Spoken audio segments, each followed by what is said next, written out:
જી, મારું નામ ભદ્રેશ પટેલ છે. હું ડૉક્ટર સાહેબ પાસેથી છેલ્લા 7 મહિનાથી ટ્રીટમેન્ટ લઉં છું.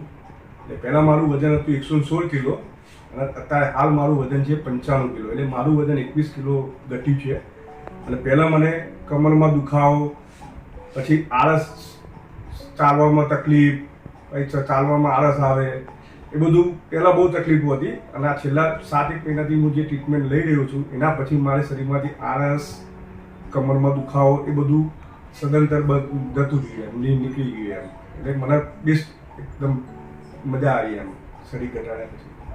મતલબ જે લોકોનું વજન વધારે હોય છે અને એ લોકોને બોડીમાં સ્ફૂર્તિ નથી હોતી, આખો દિવસ થાક, કમરનો દુખાવો, પગનો દુખાવો, એવા બધા પ્રોબ્લેમ્સ રહેતા હોય છે વજનના કારણે. તો તમારું વધારાનું વજન તમે ઘટાડો તો તમારા બોડીમાં સ્ફૂર્તિ આવી જાય છે અને વજનના કારણે જે બધા દુખાવા હોય છે એ પણ દૂર થઈ જાય છે. Thank you.